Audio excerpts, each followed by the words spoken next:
Ada sesuatu yang aneh dengan senja di kota kecil itu. Langitnya tidak pernah benar-benar jingga, tapi juga tak sepenuhnya kelabu. Seolah menahan diri untuk tidak menumpahkan kesedihan. Di peron stasiun yang sudah tua dan nyaris tak terawat, seorang pria berdiri dengan kamera tergantung di lehernya. Namanya Raka. Raka bukan pendatang yang istimewa. Ia datang seperti kebanyakan orang, membawa koper kecil, raut lelah, dan masa lalu yang terlalu berat untuk dibicarakan. Kota itu hanyalah tempat singgah sementara, katanya. Tapi entah kenapa, langkahnya berhenti lama di peron tua itu. Setiap sore, saat matahari mulai condong ke barat, ia tidak menunggu siapapun. Ia hanya menunggu waktu lewat. Tapi, seperti yang sering terjadi dalam hidup, sesuatu yang tidak kita tunggu justru datang dengan diam-diam. Hari itu, senja pertama ketika ia melihatnya. Seorang perempuan duduk di bangku paling ujung, dengan buku catatan di pangkuannya. Rambutnya jatuh lembut tertiup angin sore, dan jemarinya menari-nari di atas kertas, seperti sedang menulis sesuatu yang tak boleh didengar dunia. Ia tampak tenang, terlalu tenang untuk seseorang yang mungkin sedang menulis tentang kesedihan. Raka, entah kenapa, mengangkat kameranya. Ia menatap melalui lensa, menyesuaikan fokus, dan memotret. Klik, hasilnya seorang perempuan dengan cahaya senja yang jatuh tepat di bahunya. Indah, tapi juga sepi. Raka menatap hasil jepretan itu lama. Bukan karena ia kagum pada keindahan wajahnya, tapi karena ia merasa dalam keheningan itu ada sesuatu yang sama. Kesepian yang ia kenal. Keesokan harinya, ia datang lagi ke peron, dan perempuan itu juga ada di sana. Mereka tidak saling menyapa. Hanya dua orang asing yang berbagi ruang dan waktu yang sama. Kadang perempuan itu menulis, kadang hanya menatap rel kosong di depan. Kadang Raka memotret, kadang hanya duduk sambil memperhatikan burung-burung kecil yang hinggap di papan nama. Stasiun yang mulai pudar, stasiun Seruni. Waktu berjalan lambat di kota itu. Setiap menit seperti menua bersama udara sore. Dan di antara kesunyian itu, pertemuan mereka mulai jadi kebiasaan, bukan karena janjian, tapi karena jiwa yang suma-sima mencari tempat untuk diam. Suatu sore, hujan turun mendadak. Orang-orang di peron berlarian mencari tempat berteduh. Tapi perempuan itu tetap duduk di bangkunya, menutup buku catatannya, dan memandang langit. Raka, tanpa berpikir panjang, berlari menghampirinya dan membuka payung. "Aku tidak suka berteduh," katanya pelan. Suaranya lembut, hampir tak terdengar di antara suara hujan. "Kalau begitu," jawab Raka, "izinkan aku menunggu hujan bersamamu." Perempuan itu menatapnya sekilas. Tatapan singkat, tapi dalam, seperti sedang menilai ketulusan seseorang yang baru ditemuinya. Lalu ia tersenyum tipis. "Kalau kamu ikut basah, jangan salahkan aku." Raka tertawa kecil. "Aku sudah basah sejak sebelum hujan datang." Mereka tertawa, dan di bawah payung kecil itu, dua orang asing mulai membiarkan dunia menjadi lebih lembut untuk sesaat. Hujan itu menjadi kenangan pertama mereka. Setelahnya, Raka tahu namanya. Nadia. Ia penulis lepas, tinggal di rumah kontrakan kecil tak jauh dari stasiun. Katanya, ia suka menulis di peron karena di sana waktu berjalan lebih lambat, dan setiap orang yang datang selalu punya cerita yang tak utuh. Kereta selalu pergi, katanya suatu sore, dan yang ditinggalkan harus belajar merelakan. Raka tidak menanggapi, tapi kalimat itu menancap dalam di pikirannya. Ia paham betul rasanya ditinggalkan, meski mungkin bukan oleh kereta. Minggu demi minggu berlalu. Raka dan Nadia semakin sering bertemu. Kadang mereka bicara lama tentang hal-hal sederhana, kopi, buku, langit, dan kenangan masa kecil. Kadang mereka hanya duduk diam, tapi keheningan itu tidak lagi terasa hampa. Nadia menulis, Raka memotret. Dua dunia yang berbeda, tapi entah kenapa saling menemukan rumah di peron yang sama. Suatu hari, Raka menunjukkan hasil foto-fotonya. Banyak gambar langit senja, burung terbang, rel kosong, dan satu foto yang menarik perhatian Nadia. Dirinya sendiri sedang menunduk menulis. "Kamu memotret aku?" tanya Nadia. Raka mengangguk pelan. "Aku tidak tahu kenapa, tapi waktu itu rasanya kamu terlihat seperti bagian dari senja." Nadia menatap foto itu lama. "Kamu tahu," katanya kemudian, "senja itu cantik karena sebentar. Kalau terlalu lama, dia bukan senja lagi. Cuma langit yang kehilangan arah." Raka terdiam. Ia tahu kalimat itu bukan sekadar tentang langit. Malam itu, untuk pertama kalinya sejak datang ke kota kecil itu, Raka tidak bisa tidur. Ia menatap hasil foto-foto di kameranya. Semuanya tenang, tapi kosong. Hanya foto Nadia yang terasa hidup. Ada sesuatu di sana yang tak bisa dijelaskan. Cahaya yang lembut, tatapan yang samar, dan kesan bahwa perempuan itu sedang berpisah dengan sesuatu. Tapi apa? Beberapa hari kemudian, Raka tidak melihat Nadia di peron. Bangkunya kosong. Catatannya tidak ada, dan hanya ada selembar daun jatuh di tempat biasanya ia duduk. Hari pertama, mungkin hujan. Hari kedua, mungkin sibuk menulis. Hari ketiga, Raka mulai resah. Ia datang lebih awal, lebih lama menunggu. Setiap suara kereta datang, ia menoleh dengan harapan yang konyol. Tapi peron itu tetap sepi. Hingga suatu sore, ketika langit mulai jingga, Raka mendengar suara langkah lembut dari belakangnya. Nadia datang, wajahnya pucat, tapi matanya masih hangat seperti biasa. "Kamu menungguku?" tanyanya pelan. "Tidak juga." Raka mencoba tersenyum. "Aku hanya kebetulan di sini setiap sore." Nadia tertawa kecil. "Kebetulan yang teratur ya?" Ia duduk, membuka buku catatannya, tapi tak menulis apapun. Hanya diam. Dan Raka tahu, diamnya kali ini berbeda. "Mungkin suatu hari aku tak akan datang lagi ke sini," katanya tiba-tiba. Raka menatapnya. "Kenapa?" "Tidak tahu. Kadang hidup mengatur arah sendiri. Dan aku tidak pandai menolak." Raka tidak tahu harus menjawab apa. Ia hanya menatap langit yang mulai berubah warna, mencoba menyimpan setiap detik percakapan itu dalam ingatan. Lalu, Nadia menatapnya dan berkata pelan, "Kalau suatu hari aku tidak ada, tetaplah datang ke peron ini. Kamu akan mengerti kenapa aku menyukai senja." Saat matahari tenggelam di balik rel, Raka merasakan sesuatu yang aneh di dadanya. Bukan cinta belum, tapi semacam ketakutan yang lembut. Ketakutan akan kehilangan sesuatu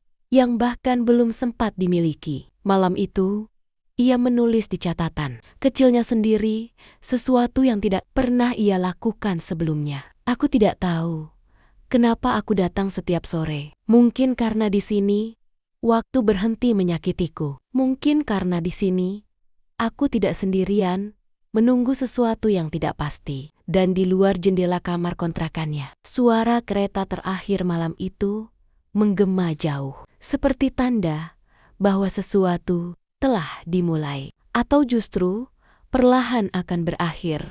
Tidak semua hujan membawa kenangan, tapi beberapa di antaranya menyimpan pertemuan yang tak pernah bisa dilupakan. Hari itu, hujan turun sejak siang. Deras, nyaris tak memberi jeda. Langit menggantung kelabu, seolah enggan memberi cahaya sedikit pun. Raka duduk di peron dengan kamera di pangkuannya. Ia tidak memotret, hanya menatap rel basah yang memantulkan warna kusam langit. Orang-orang jarang datang kalau hujan, tapi bagi Raka, hujan bukan alasan untuk pergi. Ia tahu, kadang sesuatu yang penting datang justru saat dunia sibuk bersembunyi. Dan benar saja, di tengah rintik yang belum juga reda, sosok yang ia tunggu muncul perlahan dari balik kabut air. Nadia membawa payung kecil berwarna abu-abu dan buku catatan yang dilindungi dalam pelukannya. "Kenapa kamu tetap datang?" tanya Raka. Ketika Nadia duduk di sampingnya, perempuan itu tersenyum samar, menatap hujan yang menetes di ujung payungnya. Karena hujan tak bisa menunda waktu, jawabnya pelan. Dan aku tidak punya banyak waktu untuk ditunda. Raka menatapnya. Jawaban itu terdengar seperti kalimat puisi, tapi juga seperti isyarat yang tidak ia mengerti sepenuhnya. Bukankah menulis lebih enak di rumah? Rumah terlalu sunyi, katanya. Di sini, aku bisa mendengar dunia bicara. Suara kereta, langkah kaki, bahkan hujan. Semua seperti menyapa. Ia berhenti sejenak, lalu menatap Raka. Dan kadang, ada seseorang yang diam, tapi juga bicara banyak. Raka tersenyum. Kamu bicara tentang aku? Nadia hanya tersenyum tanpa menjawab. Mereka berbagi payung hari itu. Duduk bersebelahan, menatap rel yang mengilap karena air, sambil sesekali bercakap ringan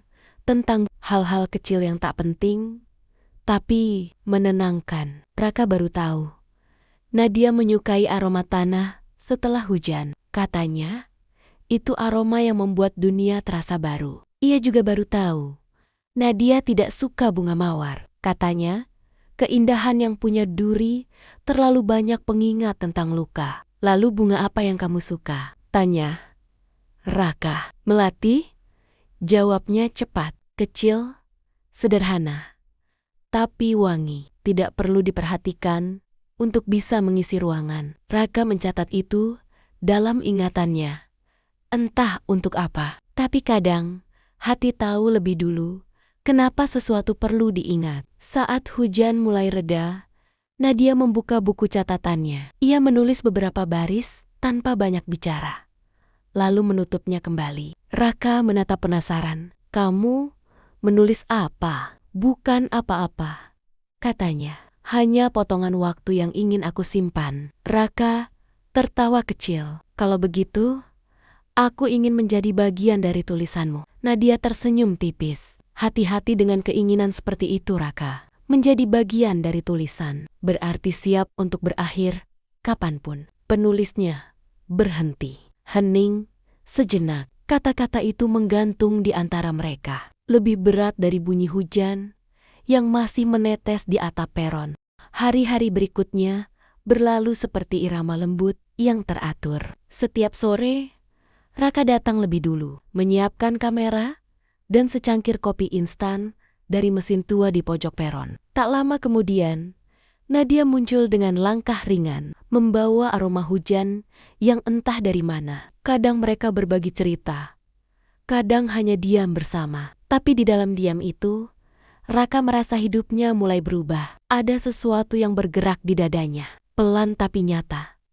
Seperti kereta yang mulai meninggalkan stasiun, membawa arah yang belum ia pahami. Suatu sore, hujan turun lagi, lebih deras dari biasanya. Nadia datang terlambat, payungnya robek di sisi. Raka berlari menghampirinya, membentangkan payung besar miliknya. Mereka tertawa, berlarian kecil menuju bangku langganan mereka. Payungmu kalah melawan angin, kata Raka. Nadia menatap robekan di payungnya. Mungkin memang sudah waktunya ganti. Semua hal di dunia ini punya masa pakai. Raka, payung, sepatu, bahkan kebahagiaan. Kalau begitu, kamu percaya bahagia bisa habis? Tidak habis, jawabnya. Hanya berpindah tempat. Hujan semakin deras. Suara petir sesekali menyambar jauh di belakang bukit. Raka menatap Nadia, yang kini dia menatap rel kosong di depan mereka. Apa yang kamu pikirkan? Tanya Raka. Nadia menjawab tanpa menoleh. Aku sedang berpikir, seandainya suatu hari aku pergi naik kereta, akankah ada yang menungguku kembali? Pertanyaan itu membuat Raka kehilangan kata. Ia ingin bilang bahwa ia akan menunggu, tapi entah kenapa kalimat itu seperti tertahan di tenggorokannya. Ia hanya menjawab, mungkin seseorang akan menunggu, meski tidak tahu pasti kapan keretanya tiba. Nadia menoleh.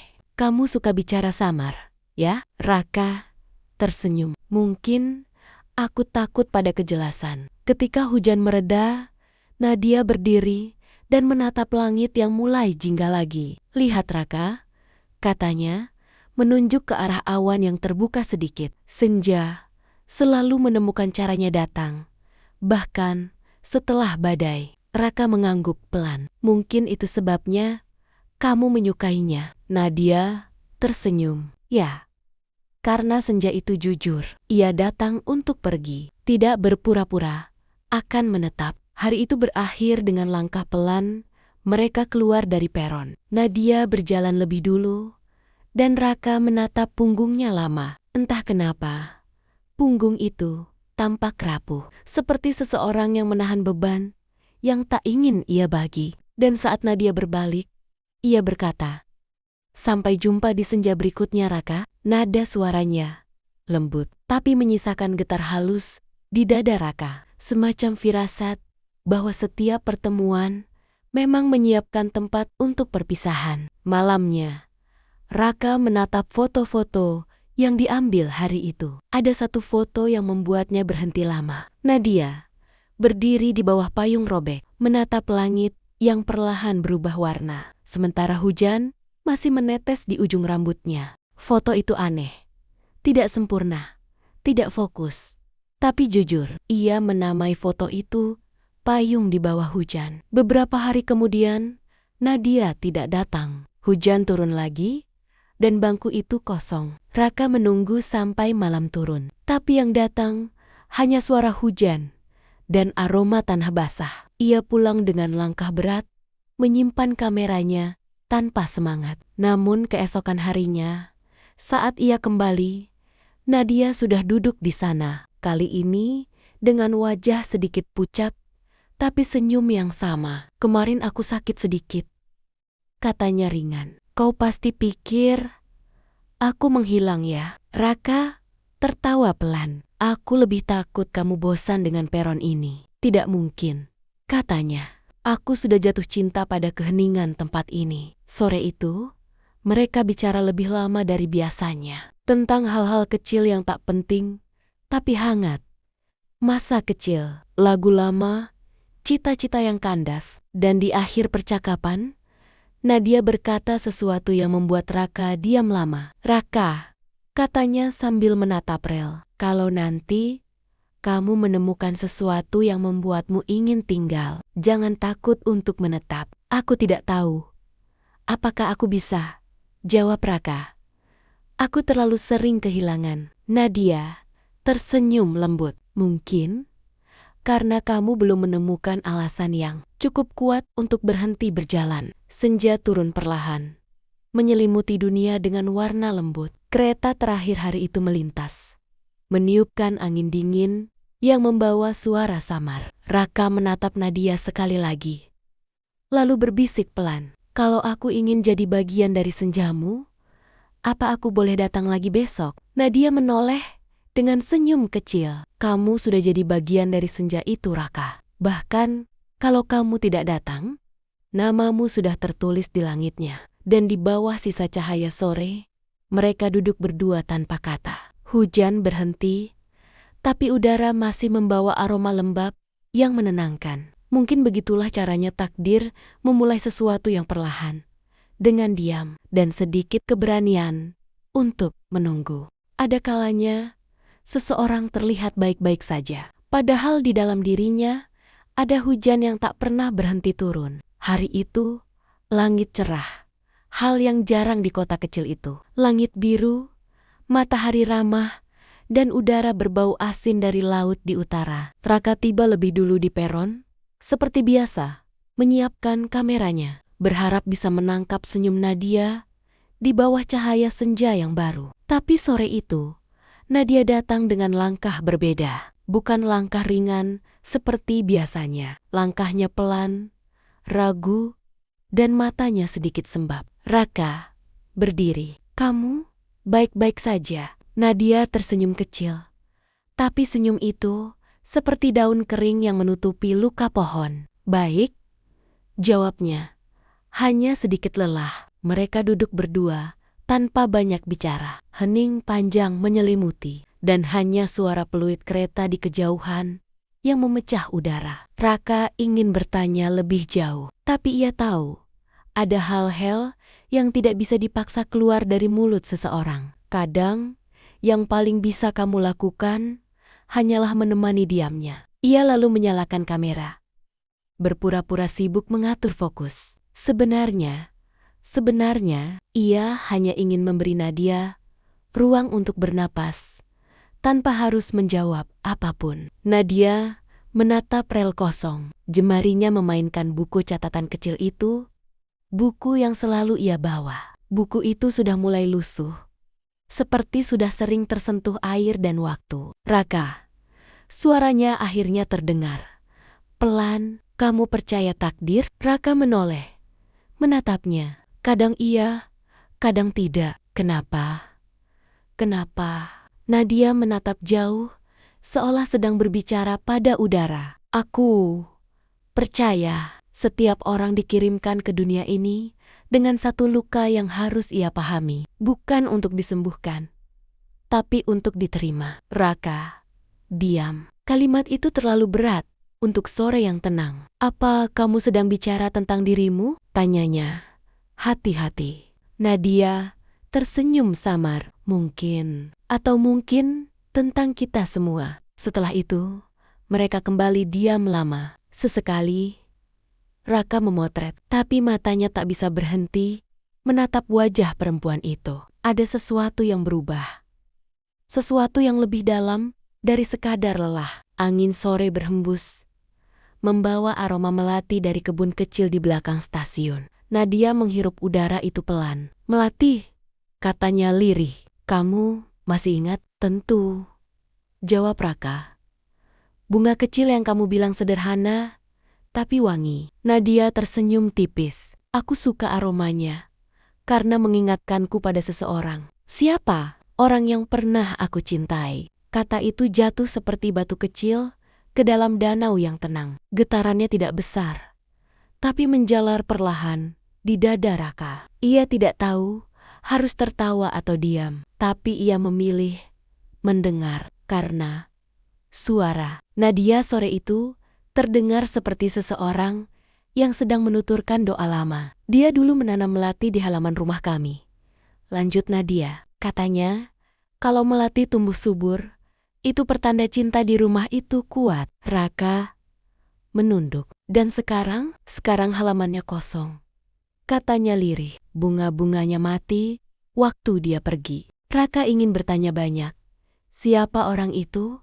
Kenapa pergi? Bagaimana bisa meninggalkan luka sedalam itu? Tapi sesuatu menahannya. Ia tahu, kadang luka yang diceritakan terlalu cepat justru berdarah lagi. Jadi ia hanya berkata, "Kalau kamu mau, aku bisa bantu tanam lagi melati yang baru." Mungkin. Nadia menoleh pelan. "Kamu lucu, Raka. Kamu pikir luka bisa diganti dengan hal baru?" Raka tersenyum kaku. "Mungkin bukan mengganti, tapi memberi alasan baru untuk sembuh." Nadia tidak menjawab, tapi senyumnya sedikit lebih hangat. Ia menatap langit yang mulai berubah warna, lalu berkata pelan, "Kalau begitu, mungkin kamu bisa bantu aku merawat luka ini, bukan menyembuhkannya." Kalimat itu menggantung di udara. Raka tidak tahu bagaimana menjawab, tapi di dalam hatinya sesuatu bergerak. Perasaan yang tak sepenuhnya ia pahami, tapi sudah mulai menuntun arah hatinya. Hari-hari berikutnya berlalu dengan ritme yang berbeda. Nadia sering datang terlambat, wajahnya semakin pucat, dan kadang ia batuk pelan di sela percakapan. Raka mulai memperhatikan hal-hal kecil itu. Warna bibirnya yang makin pucat, langkahnya yang semakin lambat, tapi Nadia selalu menutupi semuanya dengan senyum dan kata ringan. "Jangan khawatir, Raka," katanya suatu sore.